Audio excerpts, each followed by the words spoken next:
Focused stands for From Our Creator's Universal Strategies Evolve Destiny. Staying focused could be your key to walking in purpose, lead a full and productive life, and see your business prosper. Now the hosts of Stay Focused Radio, Deanna Garlick and Regina Williams. Good morning, everybody, and thank you for joining us for Stay Focused Radio. I'm your host, Deanna Garlick. And Regina Williams. We thank you so much for waking up and tuning in with us. It has been a pleasure being here with you every weekend. We have some awesome guests with us today. We're so excited about always bringing someone to you, a business owner, an entrepreneur, and we're excited to have with us photographer Zamani Feelings. Good morning, Zamani. Hello. Good morning. Good morning. Thank you for having me on. It's been our pleasure. We've known Zamani for quite some time now, and the relationship, I would say, has just grown and grown over the years. It's been awesome to see what God is doing in his life, but I want to let Zamani tell you that for himself. So, Zamani, could you just tell us just a little bit about yourself as we get started here? Okay, yeah, my name is Zamani Feelings. I'm a photographer, a portrait event and sports photographer located in Philadelphia, Pennsylvania. I've been running my business for about 6 years. Prior to going full-time with the photography, I was in the social services industry. You could say I worked for a youth organization for 8 years, and then a social work agency for another 8 years. One of them, I was a facilitator for a youth mentoring program.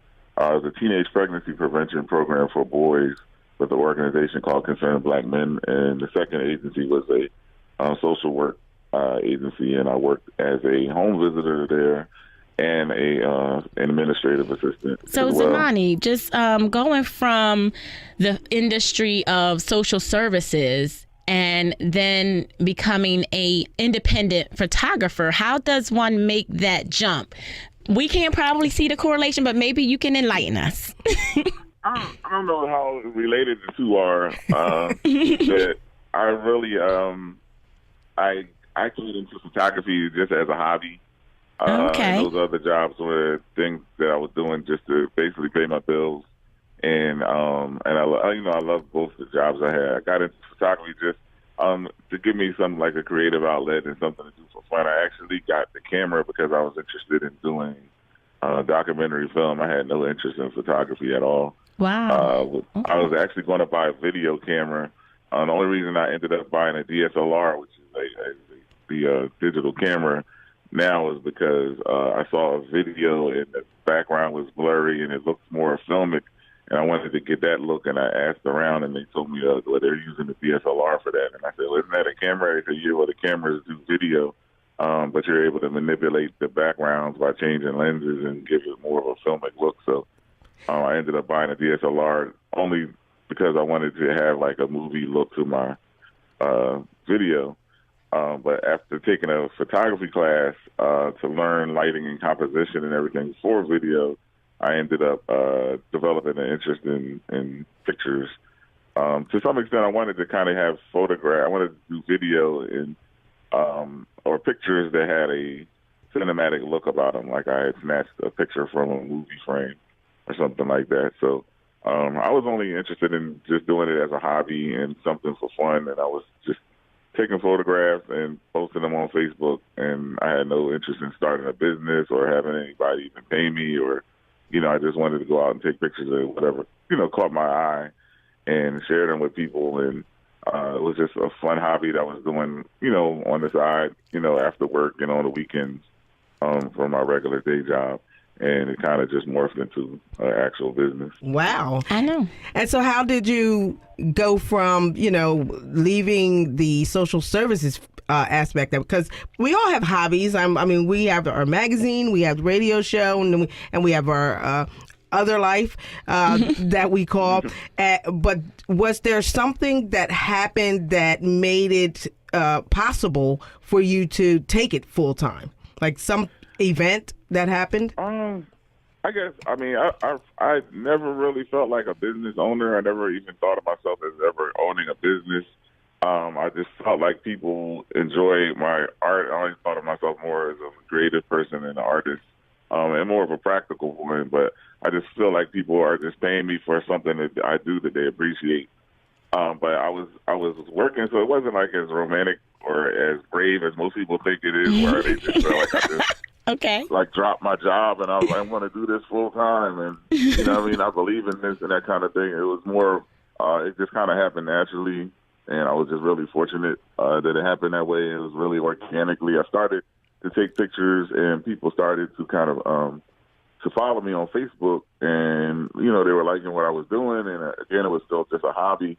And eventually, like, someone come out and asked me to take pictures of their child, and they were actually offering me money, and I didn't want it at the time because I didn't, again, see myself as doing this as a business or getting paid to do it. And eventually, you know, I started getting little jobs, events, portrait sessions, shooting somebody's kid. Then I got my first wedding, and I was doing this at the same time while I was working. I was actually working 2 jobs, and the agency, I left one place because I was just overwhelmed. And then the other agency that I was working for closed down. They lost their funding. So by that time, I was so busy with the photography that I had enough confidence in what I was doing to think that it could sustain me. And it just kind of went from there. So I think I started doing photography. I bought the camera in late 2010. And the agency I was working for shut down in 2013, I believe. So since then, I've just been doing photography full time. But it wasn't as, like, you know, romantic a story. And it wasn't, you know, as people, you know, think. And it wasn't, you know, I didn't take a whole lot of bravery for me. It was, I got a chance to see that I could sustain myself from what I was doing while still having a safety net or having a job. So did it take maybe some friends or even family members saying, you should charge people for this? You know, people will pay a lot of money for this. Because people do. You know what people, happened? you it know. took me to go out to one event that I really didn't want to do, and it was really long, and then to say, okay, next time this happens, they're going to have to pay me for this. That's all it took. It was like, I was there all day. That was all it took. I said, okay, next time I need to get something for this. It took me a while to really get to the point where I believed that what I was doing was worth charging for. But it didn't take me long to realize that I needed to get something for what I was doing. Well, that's awesome, Zamani. So how can people see your work? My general, I have 2 websites. My general website is ZamaniFeelings.com. That's ZAMANI feelings, like the word feelings.com. That's my real name. People always think it's like a stage name. I did ask. I need you to know I did ask. Yes. Yeah, but everybody always asks me, even when a client is writing me a check or something like that, or they always like, well, okay, what's your real name so I can write this out, fill it out correctly, and I have to tell them that's my real name. A lot of people know now because they follow me on Facebook and that sort of thing. But it's ZamaniFeelings.com is my portrait and event website. I have another website that's dedicated just to sports photography, and that's ZamaniFeelings.net. That one is like a portfolio of my sports work and a game gallery. There is some sports on my other website, but the bulk of it is on the .net site. What would you say would be your favorite environment for photography? Sports, weddings, trips? Like, what is your... Right now, it's sports and I would say football. I do enjoy photographing children, like in natural light. So, you know, if I had to choose something, it would be football photography. But it really depends on the subject matter and the environment and the lighting and that kind of thing. But I got into sports photography, and that's like a whole nother subject. But it was kind of to sort of give me another avenue of something to do that it was purely for fun. Okay. And that ended up turning into a business too. So it's kind of like in the same way that's that awesome. my business started. But I was actually kind of burned out at one particular point from doing all of the weddings and the events and the portrait sessions, and it still happens from time to time. And the sports photography is actually something that kind of revived my love for photography, because at different times, and you know, to be honest, like there's days where if I wasn't doing any jobs, I didn't want to touch my camera. I didn't even want to look at it. And so the sports photography gave me something to do that was just purely for fun, purely just me out there shooting, and you know, I didn't have to worry about any expectations or anything like that. And it was something that just kind of restore my passion for photography in general. Wow, that's awesome. Because it sounds like, you're working in your passion and you're getting paid for it. And that's what we really try to teach people to do, is to find out what you're good at, or find out what you really, really like, and turn that into a business. And it sounds like even though you stumbled upon it, it doesn't kind of matter, because you found it, you have it. And it's awesome that you even have found, once you reach that point of burnout, the thing that has revived you in the sports photography. So I just want to applaud you for that some people take, a lifetime to do the things that you're doing right now. Have you ever thought about producing a book? Yeah, that's something that I have in mind. It's something that people, are always on me about. Like, you need to two types of books. One would be like an educational-based book, where I would be teaching photography. And that's a process that I'm working on now in terms of writing, as well as setting it up to do classes through a couple different venues, my own personal classes that I'll conduct. And then there's a nonprofit, and then there's two nonprofits that I'll be working through to teach photography classes. But and so a book will probably come sooner or later, but I'm still I've been kind of procrastinating on that, and, I always get stuck with trying to choose the ideal images and that sort of thing. And something I'm learning is that, I don't have to do everything myself. Right. And I can find somebody who does that for a living or wants to do it and is an expert at doing it, and I can just hand off stuff to them and have them do it, and I don't have to take responsibility for everything. That's kind of something that I'm learning how to do. Okay. That's what we all have to learn, actually. Definitely. All right, we're about to go into a break, Zamani, but before we do that, I would like for you to give us your contact information. I know you did say your websites, but you can say that again. Even if you have people contact you any other ways, your phone number, your email, the best way for people to reach out to you. Hear that again. They can go to my website to view my work. Again, it's ZamaniFeelings.com. ZamaniFeelings.com or ZamaniFeelings.net for my sports photography. And my phone number is 267-242-2027. That's 267-242-2027.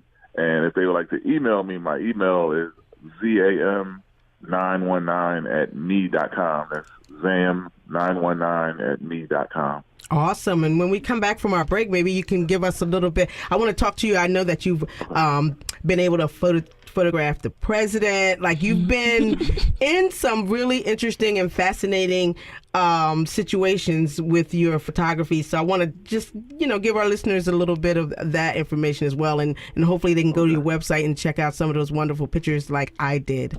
Very excited once I got to that website and started seeing those pictures. I think I need my picture taken. I don't know if I can afford you, though, but I think I need my picture taken. I'm not expensive at all. It's sort of a blessing that people will assume that when they go to my website, and I always have to kind of make that point online that I'm not really expensive at all, especially in comparison to some other people that are pretty successful. Okay, well, you can tell us all about it after the break. That's right. Thank you. Okay. All right. All right, great. Stay focused. Stay focused. Stay focused. Do you own a business? Do you run a ministry? Or perhaps you have a desire to start one? Then here's a great resource for you. Stay Focused Magazine is an informative and inspirational publication that gives you everything you need to get started and to stay motivated. Let's face it, being in business or working in a ministry is challenging and sometimes draining. You need someone to help you stay on track and provide direction. Stay Focused Magazine provides information on technology, finance, education, health and wellness, business, leadership, marketing, and much more. It's everything you need to stay focused and productive in your business or ministry and not leave your personal life behind. They publish a new edition quarterly, the latest in business trends, innovative concepts, and ready to implement strategies. Look them up on the web at stayfocusedmagazine.com. That's stayfocusedmagazine.com. And reach out via email, focusedplans@gmail.com. Also remember to find them on Facebook, Twitter, and Instagram. Hello. Hello, everybody, and thank you for staying with us. This is Stay Focused Radio, and we've been talking to Zamani Feelings, photographer, and he's been telling us just how he has made a wonderful transition from work to business owner. And he really just kind of stumbled upon it through his hobby, but it has grown tremendously. And we wanted to mention that Zamani has done photography for Stay Focused magazine. That is excellent. He's also photographed our wedding, which was fabulous. So Regina and I did get some pictures together there. Yes. And he's also done even some video clips for Stay Focused magazine that we have posted up on our website, stayfocusedwritersretreat.com. So when you go there, you can see some video clips that Zamani has done for us. He is tremendous in all of the work that he does, and we would love for you to reach out to him about his photography work. Zamani, could you tell us a little bit more about just the interesting places that your photography has taken you, or even some of the newest contracts that you have? Talk to us a little bit about that. With my portrait and event photography and wedding photography, I've been to, it's hard to say, I've done everything from work for NAACP. I've done a lot of weddings all over the country. I went to Cancun, Mexico to do a wedding. I photographed President Obama at Temple University. I photographed Michelle Obama.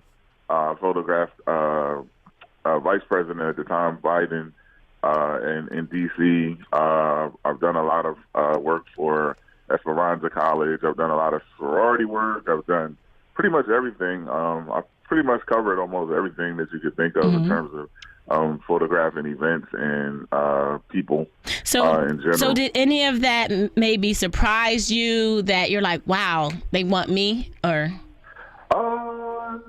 no, actually, not really. I never really thought of it like that. I mean, I was always appreciative of the opportunities, but I never really thought of it. I think the things that I've photographed where I kind of had a slight wow factor was me getting opportunities to shoot sports in the NFL in particular. Okay. Because I started off with the sports photography, just kind of volunteering at some high schools, Penn Charter High School and Central High School, and that quickly kind of led to me getting to photograph Temple football and some other colleges. And I also to mention, Culture Player magazine is the one that brought me into Temple University. And also Philadelphia Sports Digest connected me with a lot of schools. But generally it takes a while for you to get to the professional sports, and it's a very difficult field to get into. So that was probably the biggest thing for me, is to have started sports photography, and in a couple of years I was already at NFL games. That was like a big deal for me, because it was something that I looked forward to or sort of aspired to, but I really didn't think it was going to happen for a long time. So I felt really fortunate. Last season, I went to Pittsburgh to shoot 2 games at the Steelers, and also Tampa Bay Buccaneers in Florida. And I got to do the most traveling I've done with photography, and most traveling I've done in my life was last year, doing the away games for Temple and also the NFL games. So I've never traveled that much in my life until this last year, and it was all because of sports photography. Have you ever thought about mentoring individuals, in the area of photography, or expanding your scope and having other photographers under you? Well, for the first part with the mentoring, I've been doing that kind of since I started. I always was open to helping people. I want to start doing that on a professional level, where I'm teaching and that sort of thing. I'm on a lot of photography groups on Facebook, where I post a lot of suggestions, a lot of tips, and I've done a few articles that I post there. I've actually done a few videos too, instructional videos, and I always have my inbox is always full on the sports and portrait side with photographers that ask me questions about how to do certain things, how to shoot in low light and that sort of thing. And the other question was, what was your other question? I'm sorry. It was bringing on other photographers into your organization. That's something when I do weddings, I always have an assistant, Christopher Willis and Joni Mig Jones are two people that I always brought on when I do weddings. But the one thing that's difficult with photography for me is that it's a very individualized thing. And every photographer that gets to a certain level has their sort of their own style. And people are generally paying you for your own style, and it's not something that you can teach someone else really. You know, how to make certain choices and shoot and edit a certain way. Right. So it's very difficult for me to hire somebody and then send them to a job and have the client be okay with that because they want me and they're hiring me and they're hiring me for my style. It's kind of like taking a singer. Somebody hires you as a singer and then you send another singer and say, well, I trained her how to sing, and they're like, no, we want you. So it's difficult for me to try to do that. But if anything, I'll do. If I can't do a job, I'll just pass it off to another photographer, and then they just take the job and make the money themselves. And but yeah, that's something that people always bring up. Like, why don't you just hire somebody else to do these events for you? And I always try to explain to them that the client generally doesn't want that. They want me and they want my style. And So if someone is interested in being taught by you, then how do they just reach out to you? Should they contact you through Facebook or through some other means? They can reach out to me. I'm on Facebook under Zam919, Facebook.com. That's where Facebook has been the basically like my marketing tool. And again, it wasn't really intentional. It was just a place that I had to share my work, and it was also a place where I could join other photography groups and share my work. But that's been the place that kind of generated the interest in my work, and it's a really good marketing tool for a photographer because, like, if I do a wedding and I tag the bride and the groom in the wedding, then everybody on their friends list each sees the photos and they see my name attached to it. So if I do a wedding, generally, maybe a few hours after I post the pictures, I'll get friend requests from people that the only mutual friends we have are the bride and the groom, and I get a lot of work from that. So Facebook was at least the initial biggest thing that kind of spread my work around, and then since then it's been a lot of word of mouth marketing that's worked for me. I would say most of my jobs are word of mouth or repeat clients. So where do you see yourself in 5 to 10 years? That's a good question. I don't know because I didn't know where I was going to be here 5 years ago. Exactly. I don't know. That's always a hard question. I mean, I can tell you what ideally what I want to do is get to a point where I'm doing a lot more traveling and photographing games, and I'm kind of moving around and being a little more selective about the work that I do, and getting to do a lot. I want to do wildlife photography too, so I like to do a lot of traveling to do that. But I think basically I'll still be just doing my business and working independently, as an independent contractor and that sort of thing, and doing a lot more teaching. And because the teaching is something else I wanted to do that will be like a more sustainable thing for my income, so that can free me up to shoot more of what I want to shoot, and I don't have to necessarily just be like a worker bee like I am now. So, because I'm really busy most of the time. I rarely have like a free day off. I may have 3 days off per month where I'm not doing anything at all. So how does that work exactly, Zamani? I mean, because people hire you for an event, but also I don't know that people realize about the editing work, because not only does the event take time, what about are you find yourself doing a lot of editing that takes a lot of time too? Yeah, the editing, depending on the length of the event, if it's for weddings, if it's a 10-hour wedding, you're basically editing for 10 hours. And people don't necessarily realize that they think you just take the pictures and then you send it over to them, but you have to go through and process all of the photos and make sure that there's no out of focus shots, and make sure that all the the photos are exposed properly and that sort of thing. So, but for the general stuff, like besides the weddings, just portraits and events and that sort of thing, the editing isn't really too time consuming. My process has always been like I go out and I do a shoot. I generally try to come home and edit those pictures the same day or the next day, so I don't have things piling up on me. So I've kind of developed a workflow where the editing isn't too bad on me. Sometimes I'll get piled up depending on how much work I have, but it's not too bad. I'm not one of those people that likes to make people wait for months for their photographs. I never understand how photographers do that. Like, you'll do a wedding and you have to wait 6 months for your photos. I think that's kind of ridiculous. But we agree with you. That's probably why your business is excelling, because that's one of the major things that people complain about. Okay, well, I spent all this money, and it's been 3 months. I'm still waiting. But if you, by the time you get the pictures, the feeling is gone. Yes, and be like, did I really wear that? I don't even. They probably already arguing about that. They done had the first 2 arguments. Yes, but that is the biggest complaint. So just being able to get the job done and then get the folks their pictures probably is one of the biggest positives for you, word of mouth wise anyway. Oh yeah, he can get your pictures right back to you. Not only are they good, but you know the whole process, the whole package is what people are looking for.